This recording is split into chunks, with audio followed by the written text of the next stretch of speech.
testing, 1, 2, oh, the camera is not focused at all. I don't know how to fix that. Uh-oh.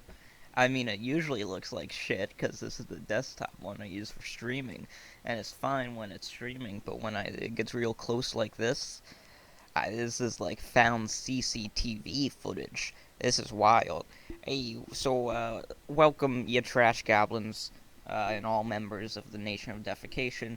I would, like to start off this video by saying, hey, happy New Year, happy holidays, Hanukkah, other holidays that occur in the month of December, because I can't pronounce words, and I'm afraid of saying the names of other holidays, because people might make fun of me for not being good at English.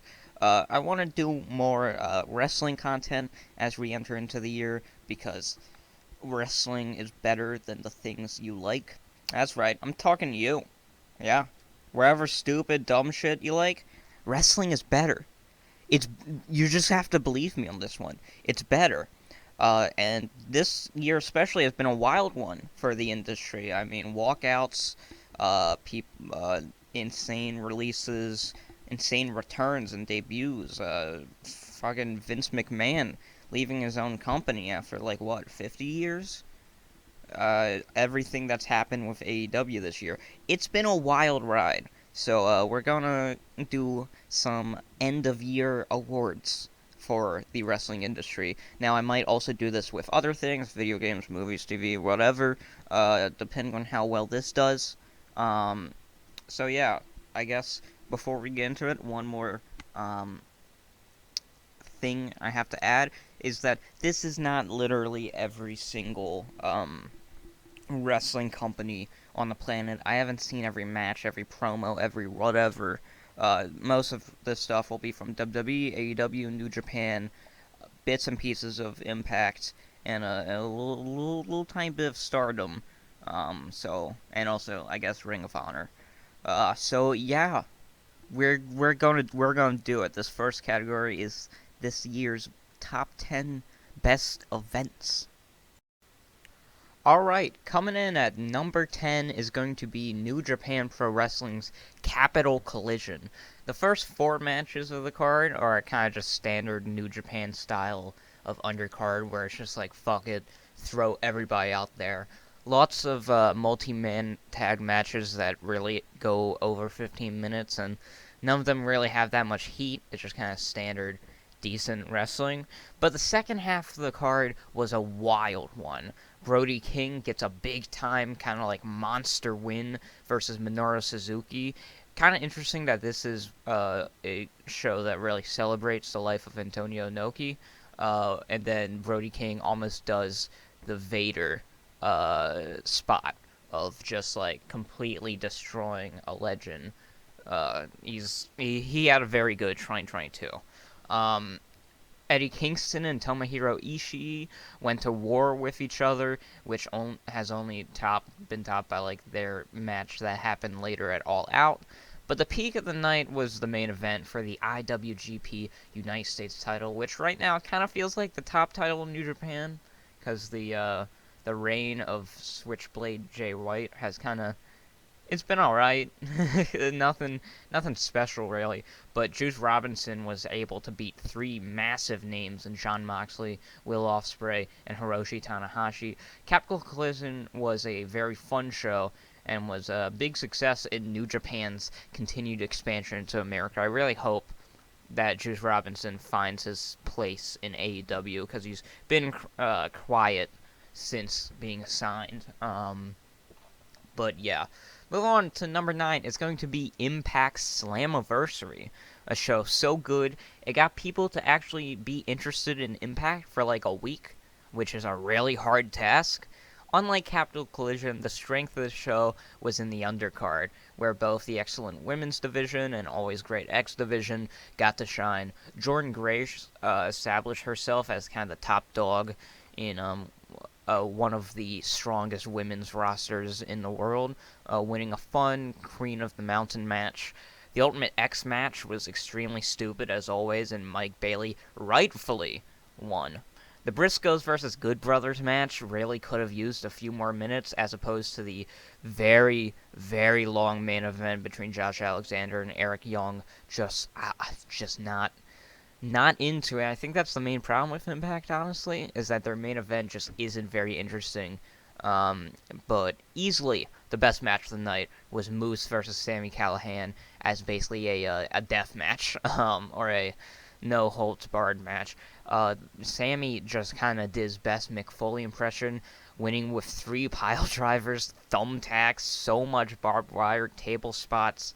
I mean, these two really went all out, and it might have been my favorite no holds barred match slash extreme match of the year. Speaking of extreme, I'm so good at segues. Number 8 is our first WWE show with Extreme Rules.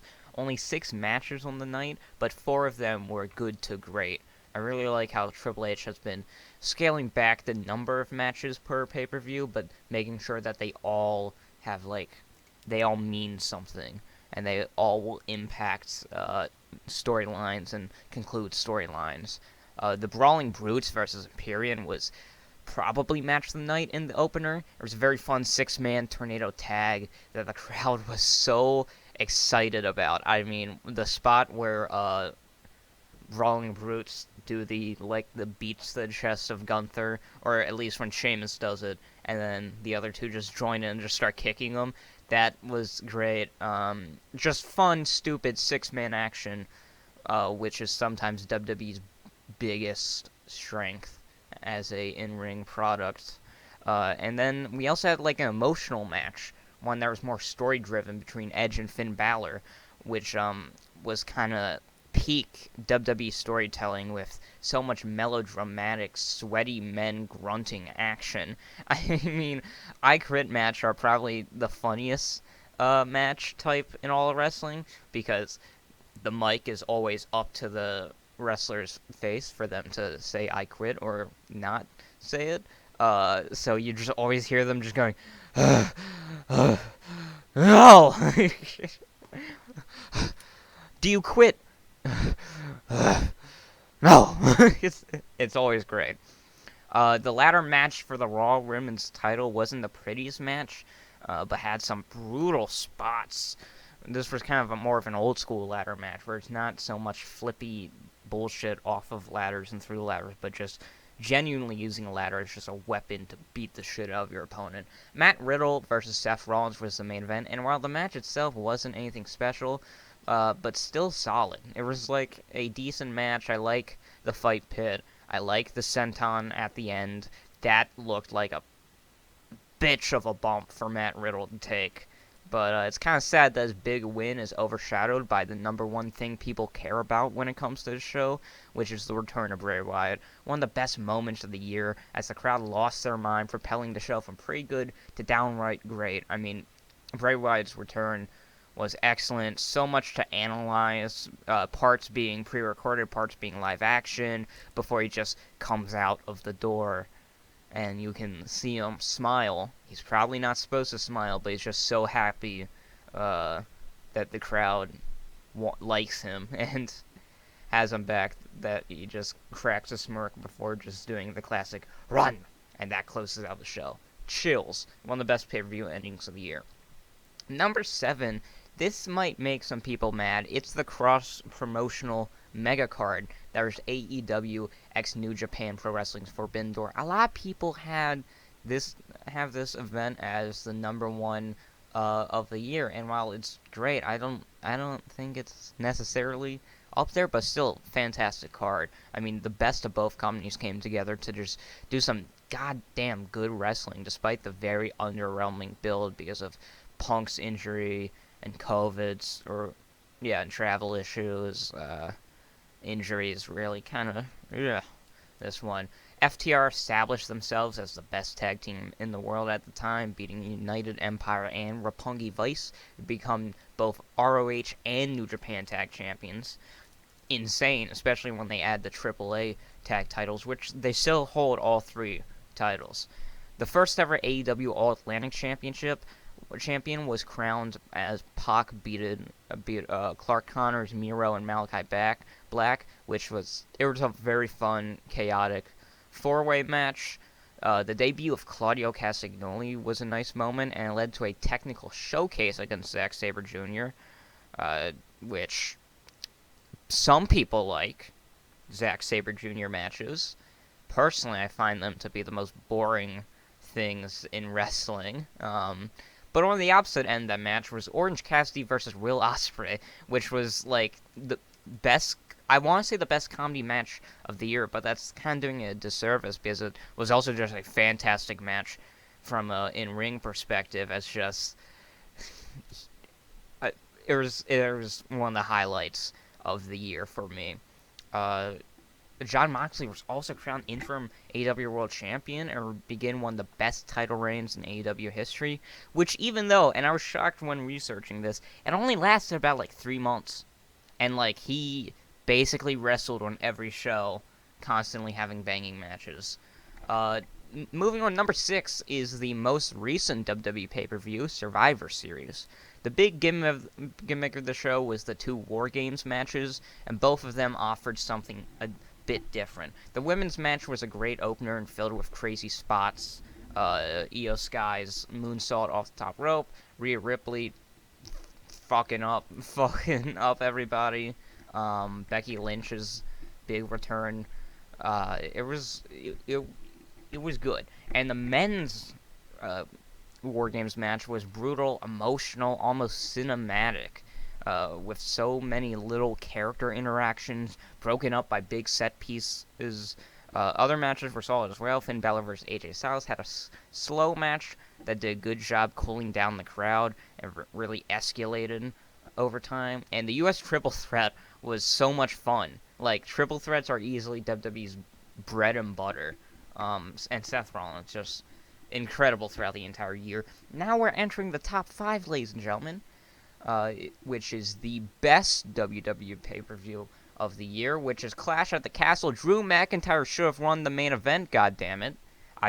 You can split up the titles. You don't need both titles on Roman, especially because it makes one of your weekly shows objectively worse because the main guy doesn't show up on Mondays.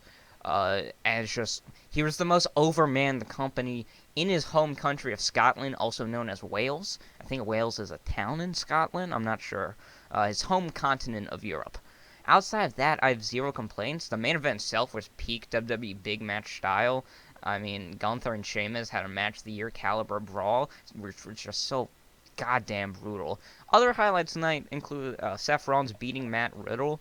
The women's tag title. Oh no, wait, no, I'm thinking of the Saudi Arabia show. Although the women's 6-man was also decent, but the other highlight of the night was probably Dominic Mysterio kicking Edge in the dick, and then clotheslining his own father. That was great fun. Number 4 is AEW's Double or Nothing. A lot of people don't like this show that much because it's kind of seen as the beginning of the downward spiral that AEW kind of went on between, I guess you would consider June to, honestly, October, November. They're really picking up now, but still. Of course, the main event was the time... What the fuck did I write in the script? The main event was the time a sign of future okay, but the build-up seems nowadays like a formidable bad omen in that CM Punk versus Hangman match. The rest of the card, though, was also filled with bangers. Wardlow murdered MJF in a star-making match that started the crowd off hot. A dream match happened next between Hardys and Young Bucks. The House of Black and Death Triangle had a war of kicks and high spots. The finals of the Owen Cup tournament was a good way to cool down the crowd. The American Top Team versus Sammy Guevara match was usually the lowest point of the night. But then Darby Allin and Kyle O'Reilly have one of the most underrated matches of the year. And personally, my favorite match of the night was the Jericho Appreciation Society versus Blackpool Combat Club. I mean, stupid, borderline too much action. Eddie Kingston, Santana, and Ortiz were also in the match. Eddie Kingston trying to, walking down the ramp face bloodied, carrying a gasoline can, staring at Chris Jericho, trying to light him on fire, but then Bryan Danielson, steps in, tries to stop him, and then that eventually does it in for the Blackpool Combat Club. Funny how they never did anything with that. Danielson and Eddie just never interacted again. But still, the match was a great emotional story. Number 3, New Japan Pro Wrestling's Wrestle Kingdom, Japan's version of WrestleMania. I put all 3 nights as one. Oops. I think I can get away with it. It's Wrestle Kingdom.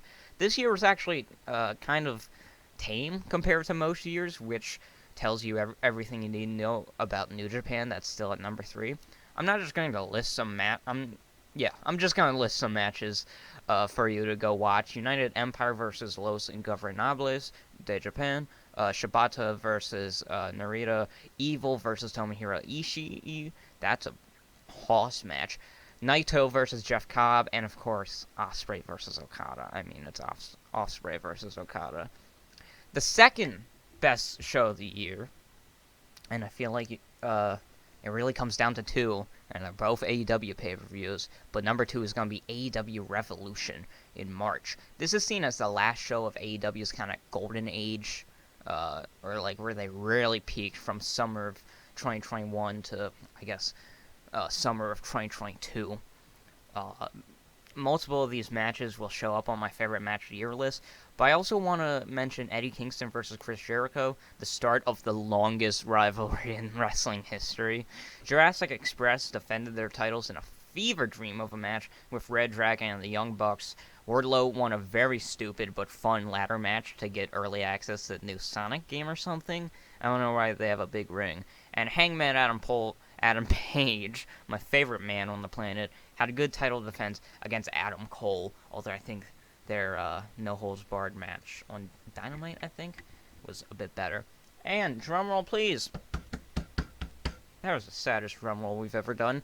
Best pay-per-view year was AEW Full Gear, because of course it is. This was the reset that AEW needed. High-drama storytelling in Jungle Boy vs. Luchasaurus, and the Acclaim vs. Swerve in Our Glory. I don't know what that's going on. New champs were crowned with MJF and Jamie Hayter, and there was also some sports entertainment goofiness with Jeff Jarrett and Sting fighting a match in 2022, and the Elite versus Death Triangle. I love flippy bullshit.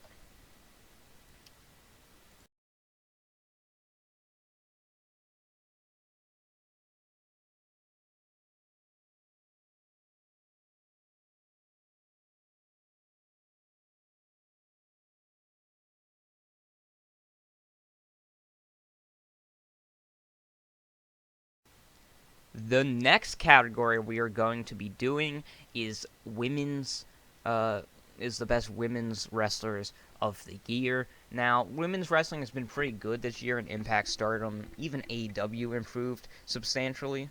Number 10 is going to be Serena Deeb, who showed she is still one of the best technical wrestlers in the women's division. Her feud with Hikaru Shida was fun, so was the one with Mercedes Martinez, which I think led up to Forbidden Door. Toni Storm, and especially Thunder Rosa. That feud was awesome, and she also got to show off some of her underrated mic skills. She still got it. Number 9 is Britt Baker, who has kind of taken a backseat to other stars like Toni Storm, Thunder Rosa, and Jamie Hayter this year. She did win the Owen Hart tournament, and her feud with Saraya was bumpy, but still showed why even a down year for Britt is still a pretty damn good one. I think she should really have a bounce back in 2023, especially as a potential heel challenger to Jamie Hayter. I don't know. Number 8 is Kairi, formerly known as Kairi Sane, and her ranking has less to do with her work and more of my shortcomings in wrestling knowledge, but from the relatively small sample size I've seen of Stardom, I have to put Kairi somewhere on this list. There's no one I'd rather have as the first ever IWGP Women's Champion than her. I mean, goddamn best elbow drop in the business. Except for maybe a peak Macho Man elbow drop. But even then, best elbow drop as of 2022. Because I don't think Macho Man's busting out too many pitch perfect elbow drops nowadays. Number 7 is Jordan Grace, who has been holding it down as the top champ in the best women's division in North America in Impact. I I don't know how to talk about her because she doesn't have like that one match that really makes you go, oh yeah, you have to see this one. But she's just been consistent like all year, which I really appreciate. Number 6, barely not making top 5, is big time Becky Lynch, whose injury has been a devastating one because her run as a bad guy was great as an obnoxious showboater who doesn't just want but needs to hold on to her title by any means necessary, really obsessing over having that title, being in that number 1 spot. It was excellent character work. Her status as a top draw helped get over challengers like Liv Morgan and Bianca Belair. The two, Bianca Belair, having great matches at WrestleMania and SummerSlam, as well as a amazing triple threat, which included Asuka. Please get better soon, Big Time Bex. I wrote that before she's back, so she is better, bitch. Number 5, and this is the first member that I'm adding to my pro wrestling dream team of just not necessarily the best wrestlers of the year, but my favorite ones of the year. Number 5 is Jamie Hayter. Nobody greater than Hayter, except for like 4 others who are greater, but she's still pretty good. Her rise to the top, an excellent match at Full Gear, was great, but her whole year was filled with good performances after good performances that she slowly like rose up and caught everybody's attention as she slowly stepped out of Britt Baker's shadow, something I don't think the Doctor likes too much. Ooh, foreshadowing. But yeah, seeing her win at Full Gear was nice, especially because a lot of people wanted her to win at All Out. Sadly, that didn't happen, but it did lead to a great match. Later down the road with this woman, number 4, Toni Storm. Weird year for Toni, being the only person to lose an interim world championship, but at least the matches were good. Always consistent, Storm has been giving the women's division a sense of stability since, when did she debut? Like February, March? Her match with Thunder Rosa was great. Match against Baker was great. We'll go over the Hayter match later, but nice to have that fighting champion that at least shows up every week. Number 3 is the sadly injured Thunder Rosa. Her title reign was kind of mid, but by no means because of her ability or work ethic. I already mentioned her feud with Serena Deeb, but also the Nyla Rose match. I think they did 2 of them, were quite fun. Her finally winning the title from Baker in March was a feel-good moment, and the Toni Storm match at Forbidden Door was very good. Number 2 is Bianca Belair, who has carried the Raw Women's title for most of the year. Kind of not just carrying the Raw Women's title, but carrying the entire women's division on her back. The Damage Control feud has been drawn out, has produced, it's still produced an awesome War Games match and decent stipulation matches at Extreme Rules and Crown Jewel. Crown Jewel was the last man standing match, which was okay. Her series with Becky was one of the best feuds of the year, in my opinion, and she just consistently feels like the top star and feels like the best athlete, best competitor in the division. They really have, like, big-time potential with her, especially, like, mainstream potential, honestly. Number 1 is, oh my god, uh-oh. I don't know how to pronounce her name. I'm gonna be honest with you. Sarui? Sirui. I'm gonna look it up. I'm very upset that I didn't look up how to say her name before doing this. Pronunciation. Syrup. That's syrup. That is that. It's not what I type. Sarui. That's syrup.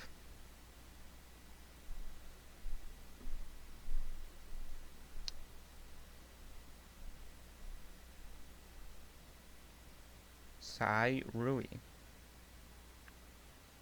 I feel like I'm being jacked right now. Do I have to, like, find one of her matches and wait for someone to say her name? Because I fucking will.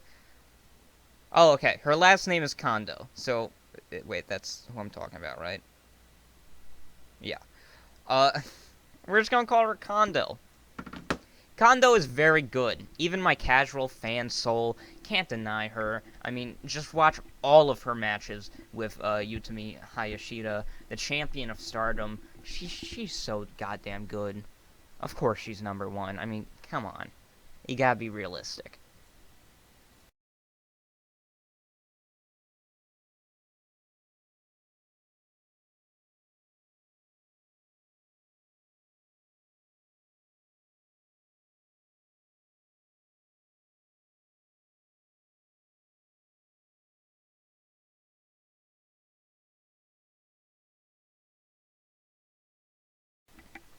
All right, our final category of this evening. This will be a three-part special of the wrestling awards. It's gonna be the best tag team of the year. I think tag team wrestling really has shined the past couple years.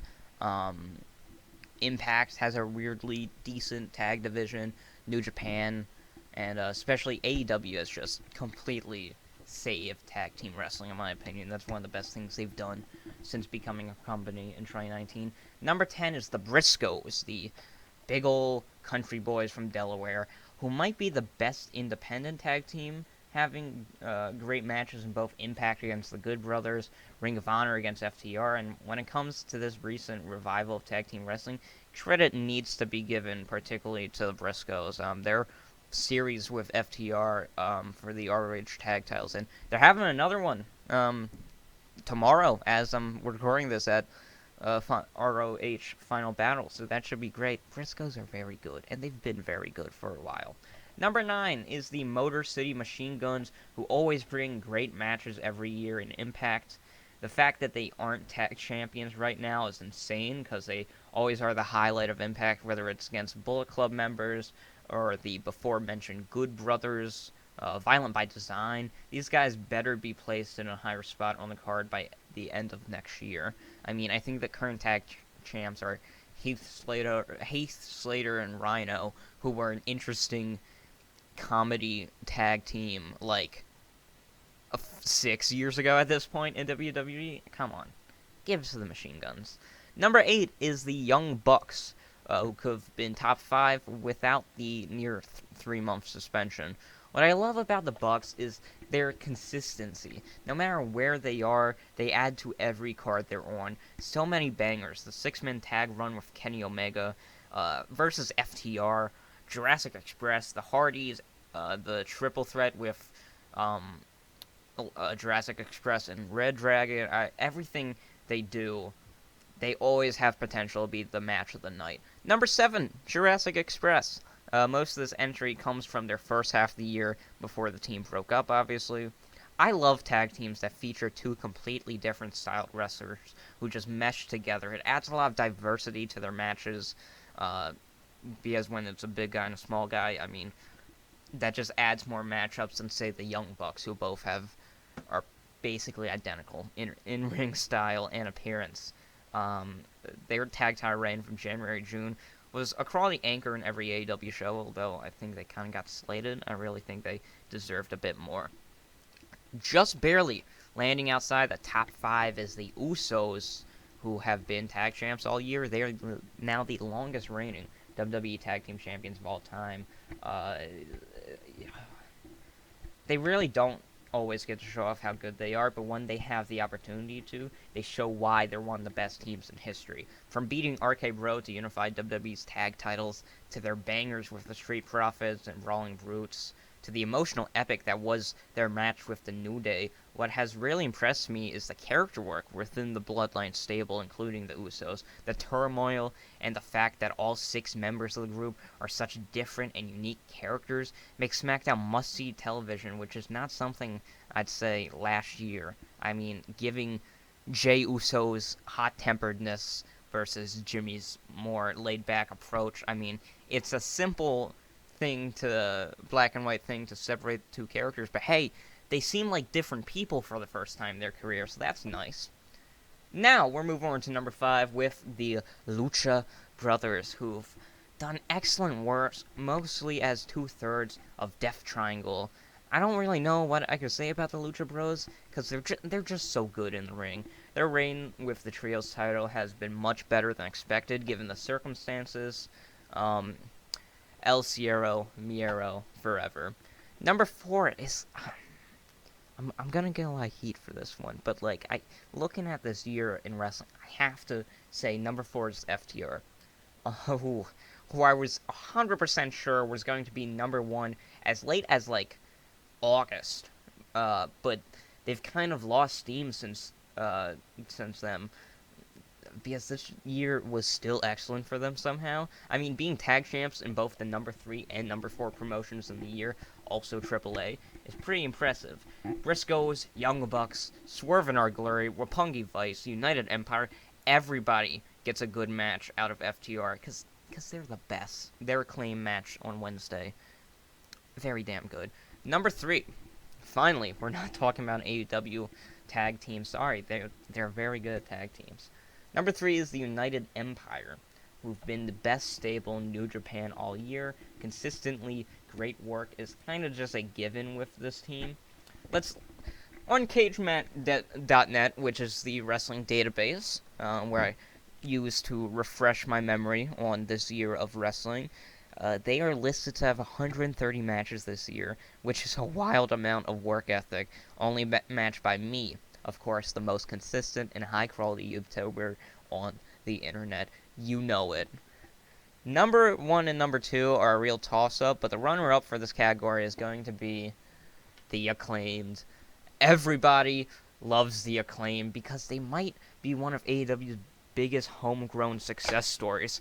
Endlessly charismatic, whether it's diss tracking the way down to the weak, diss tracking their way down over their opponents, scissoring daddy ass, I will not provide context, or having genuinely great matches as well. The Acclaim might be the most overacted in wrestling, and they damn well deserve it. Their natural rise this year was very fun to watch, from a comedy team teaming with the Ass Boys to genuinely being the most, I would consider them the most overact in all of wrestling. Like, people love the Acclaim because they're great.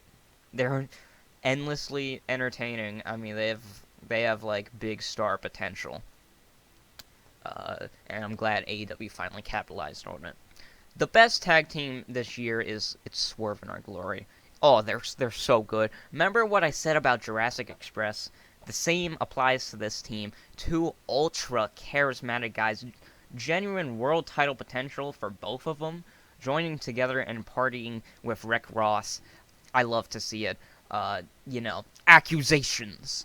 With when a tag team actually is made up of two completely different characters, every match, every segment is dynamic and has layers. I mean, the turmoil between them, the interplay, Swerve basically being Randall from Monsters Inc., Keith Lee being Lizzo, Keith Lee being Toe Jam, Swerve Strickland being Sneaky or Slippery Swerve, and Earl. No, Earl. It's Earl and Toe Jam. All of these references have come from the Acclaim's diss tracks on them. Also, make Keith Lee the world champion, you cowards. Just do it. He's the best man. He's the second entry on my favorite boys and favorite gals with Jamie Hayter. So yeah, Swerve in Our Glory, very good. Tag team wrestling, very good. Next